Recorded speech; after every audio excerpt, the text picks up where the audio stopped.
एक जंगल में एक बरगद के पेड़ के नीचे चिंकी सारस और किट्टू सारस का एक जोड़ा रहता था। दोनों एक दूसरे से बहुत प्यार करते थे। एक दिन चिंकी सारस ने 3 अंडे दिए। किट्टू सारस ने सोचा, ऊपर वाले का शुक्र है कि आज तुमने पहली बार अंडे दिए हैं। चिंकी, हम दोनों जल्द ही माँ बाप बनने वाले हैं।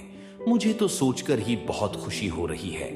कुछ ही दूरी पर एक लोमड़ी भी अपनी गुफा से उनको देख रही थी और लोमड़ी सोचकर खुश हो रही थी कि जब मैं इन तीनों अंडों को खाऊंगी तो कितना मजा आएगा।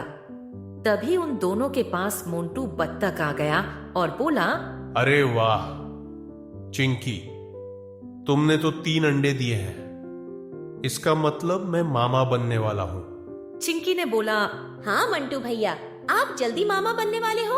और सुनाओ कैसे हो? मैं एकदम अच्छा हूँ और तालाब के दूसरे किनारे पर काफी सारी गोल्डन फिश फंसी है। मैंने सोचा तुमको बता दूं। चिंकी ने कहा, क्या कहा? Golden fish? वो तो हम दोनों की फेवरेट है। चलो हम अभी चलते हैं। वो दोनों अपने अंडों को ऐसे ही छोड़कर बत्तख के साथ चले गए।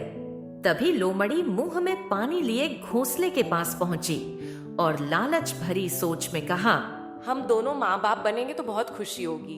और हाँ, मैं मामा बनूंगा तो मुझे भी बहुत खुशी होगी।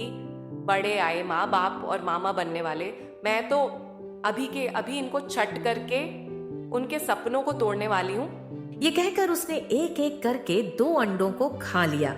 सोचा, अरे वाह, कितने स्वादिष्ट अंडे हैं, गले को नमकीन करते हुए उतर रहे हैं। उसके बाद उसने तीसरा अंडा भी खा लिया और सोचा, वाह मजा आ गया, आज तक कितने ही अंडे खाए हैं, लेकिन इस चिंकी सारस के अंडों में एक अलग ही स्वाद है। कुछ देर बाद जब चिंकी सारस और किट्टू सारस वापस आए तो घोंसला खाली पाया। वे दोनों रोने लगे। चिंकी ने रोते हुए कहा, अरे यह क्या, मेरे अंडे किसने ले लिए? लगता है किसी दुष्ट जानवर ने उनको खा लिया है। चिंकी यह देखकर उदास हो गई और किट्टू का भी चेहरा उतर गया। लेकिन दूर खड़ी लोमड़ी बहुत ज्यादा खुश नजर आ रही थी। सारी रात इन दोनों को नींद नहीं आई और ऐसे ही सुबह हो गई। किट्टू सारस ने कहा, चलो चिंकी, कुछ खाने के लिए चलते हैं, उसके बाद तुम फिर से अंडे देना। अब उदास कब तक रहोगी? अगर फिर से अंडे देने के बाद कोई उनको खा गया तो मैं अपने आप को कैसे संभालूंगी? यह सुनकर किट्टू ने कुछ सोचा। वह सामने बने पत्थरों के ढेर से एक सफेद पत्थर चुन लाया और उसको घोंसले के अंदर रख दिया। चिंकी सारस ने पूछा, ये आप क्या कर रहे हैं? किट्टू बोला, बस देखती रहो चिंकी। वो फिर से गया और एक सफेद पत्थर उठाकर लाया और उसे भी घोंसले में रख दिया। यह दोनों पत्थर अंडे जैसे दिख रहे हैं। अब हमें पता चल जाएगा कि हमारे अंडों को किसने चुराया था। ठीक है, देखते हैं क्या होता है। वे दोनों अब आगे बढ़े और कुछ ही दूरी पर एक पेड़ के पीछे छिपकर देखने लगे। उसी समय लोमड़ी नींद से जागी और बोली, सब जानवरों को गुड मॉर्निंग। वैसे यहाँ तो कोई है ही नहीं, किसको गुड मॉर्निंग विश करूं? यह कहते हुए उसकी नजर जैसे ही अंडों पर पड़ी, उसका चेहरा खिल उठा। वो भागकर वहां पहुंची और बोली, अरे वाह, आज तो ये दोनों सुबह सुबह ही मेरे लिए अंडे छोड़कर चले गए। कितनी फिक्र है इन दोनों को मेरी। ये कहकर उसने झट से उन पत्थर के अंडों पर मुंह मार दिया। मुंह में अंडा लेते ही उसका जबड़ा दुख गया। अरे तुरंत उसने पत्थर मुंह से बाहर निकाल दिया। सोचा, अरे बाप रे, ये तो पत्थर है। ये सारस तो बड़े ही चालाक निकले। कोई बात नहीं, अगली बार मैं चौकन्ना रहूंगी। फिलहाल तो मैं जा रही हूँ। यह कहकर वह अपनी गुफा के अंदर वापस चली गई। फिर चिंकी बोली, बाप रे, यह तो एक लोमड़ी है। हम इससे क्या ही मुकाबला करेंगे। अब तो हमें माँ बाप बनने की उम्मीद छोड़ देनी चाहिए। ये तो हमसे ताकतवर और दुष्ट है। जरूरी नहीं कि हम उसे हरा नहीं सकते। हमें बस अपने दिमाग का इस्तेमाल करके चतुराई से काम लेना होगा। यह सुनकर चिंकी सारस को कुछ खास समझ नहीं आया, लेकिन किट्टू सारस ने जरूर कुछ सोच लिया था। उसने बोला, चिंकी मेरे साथ आओ। किट्टू सारस चिंकी के साथ एक गुफा पर पहुंचा, जिसके बाहर एक शेर बैठा था। किट्टू शेर खान से बोला, शेर खान, आपकी जान को खतरा है, जल्दी से यहाँ से चले जाइए।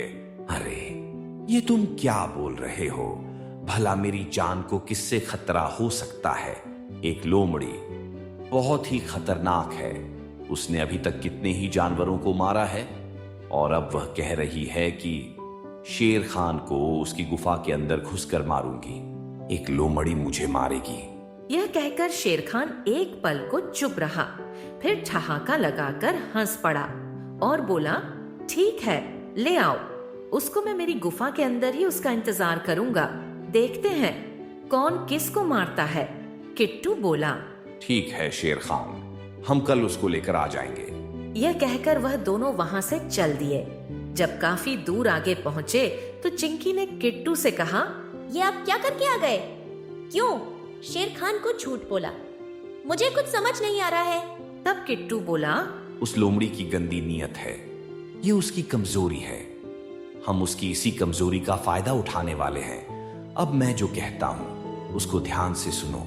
यह कहकर किट्टू सारस ने चिंकी को न जाने क्या समझाया। वह दोनों अपने घोंसले पर पहुंचे और चुपचाप सो गए। लोमड़ी चुपचाप उनको देखकर सोच रही थी कि आज रात मैं सोने वाली नहीं हूँ। सुबह होने पर जब ये अंडे देगी, तब इनके जाने के बाद उन्हें खाकर ही नींद भरूंगी। यह सोचकर वो घात लगाए जागती रही। सुबह होने पर जैसे ही आंख खुली तो चिंकी सारस तेज स्वर में बोलती हुई उठी, ए जी, सुनते हो? उठ जाओ, मुझे अंडे देने हैं। अरे उठ रहा हूँ, क्यों चिल्ला रही हो? क्या कहा? अंडे देने जाना है? वैसे आपका वो आइडिया बहुत अच्छा था कि अंडों को घोंसले में न देकर गुफा के अंदर अंडे दूं। अभी तक उस गुफा के अंदर हमारे 9 अंडे जमा हो गए हैं और अभी 2 और देकर आऊंगी। लोमड़ी सोचने लगी और बोली, ओहो, तो इन दोनों ने गुफा के अंदर अंडे देना शुरू कर दिया है। 9 अंडों का नाम सुनकर तो मेरे मुंह में पानी आ रहा है। आज तो समझो मेरी न्यू ईयर पार्टी हो जाएगी। वे दोनों जब जंगल की तरफ निकल गए तो लोमड़ी भी उनके पीछे चुपके से जाने लगी। दोनों शेर की गुफा के अंदर चले गए। लोमड़ी भी झट से गुफा के अंदर घुस गई। लोमड़ी डर गई और बोली, अरे यहाँ तो बड़ा अंधेरा है, कहाँ हो तुम? मुझे बहुत भूख लगी है, आज तो मैं खूब जी भर के खाऊंगी। उसकी आवाज सुनकर शेर खान सामने आ गया और उसे देखकर लोमड़ी की सिट्टी किट्टी गुम हो गई। शेर खान बोला, ओहो, तो तुम मुझे खाओगी, वो भी जी भर के? आओ, मैं तुम्हारी न्यू ईयर पार्टी करवाता हूँ। लोमड़ी घबरा गई और बोली, अरे शेर खान, मैं आपको भला कैसे खा सकती हूँ? मैं तो... शेर खान उस पर झपट पड़ा और उसकी गर्दन अपने मुंह में दबा ली। यह देखकर चिंकी और किट्टू सारस को राहत मिली। वे अपने घोंसले पर वापस पहुंचे। फिर चिंकी ने 3 अंडे दिए। चिंकी ने किट्टू से कहा, सच कहा था आपने। दिमाग का सही इस्तेमाल करके चतुराई से काम लिया जाए तो बड़ी से बड़ी ताकत को हराया जा सकता है। कुछ दिन बाद अंडों से बच्चे निकले और इन दोनों का माँ बाप बनने का सपना पूरा हो गया। इस कहानी से बच्चों को यह सीख मिलती है कि मुश्किल समय में हार मानने की बजाय समझदारी और चतुराई से काम लेना चाहिए। किट्टू सारस ने बिना लड़ाई के चालाक लोमड़ी को मात दी, जिससे यह साबित होता है कि बुद्धि ताकत से बड़ी होती है। लोमड़ी का लालच उसे नुकसान पहुंचाता है, जिससे बच्चे सीखते हैं कि लालच करना गलत होता है। साथ ही कहानी यह भी सिखाती है कि परिवार और एक दूसरे का साथ देना बहुत जरूरी होता है। अंत में यह कहानी बच्चों को सच्चाई, धैर्य और समझदारी के साथ जीवन जीने की प्रेरणा देती है।